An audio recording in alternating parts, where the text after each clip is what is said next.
This video explains how to add in new inspection items to the Texas template. The Texas Real Estate Commission, or TREC, has specific guidelines for how inspection reports need to look and what content is in them. PalmTech has a template designed to meet the specifications and also gives you the ability to add in new inspection items if you desire to do so. When you follow the steps in this tutorial to add in new lines, the new lines you add in will match the format of the rest of the report. Let's take a look at how this works.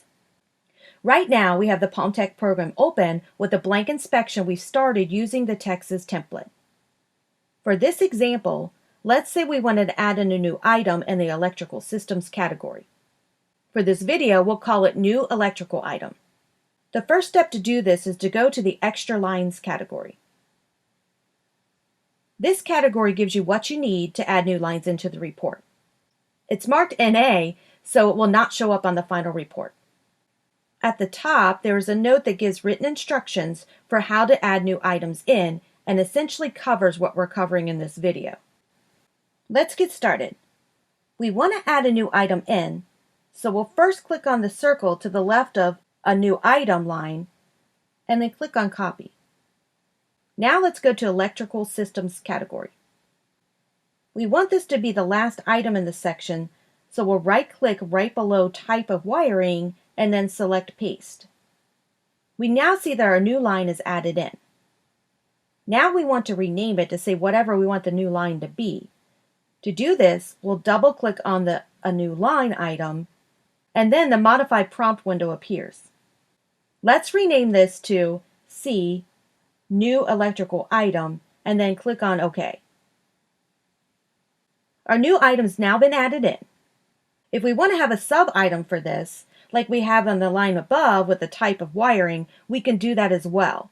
Let's go back to the Extra Lines category. We'll right-click on the new sub-item line and then select Copy.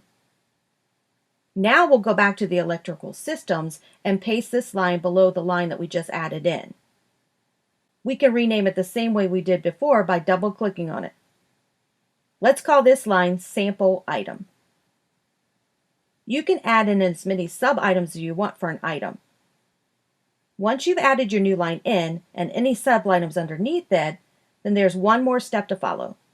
So let's go back to Extra Lines. The last line that we have listed here is actually a line with nothing in it that we can see. This line doesn't have anything on the input screen, but it does impact the spacing on the final report. For any new line item we've added in, we need to add this line afterwards so that the spacing on the final report matches the spacing everywhere else. So let's copy this line, go back to the electrical system, and paste it below our sub-item line. We've now added in the new line. Let's go to Report Preview and take a look at it.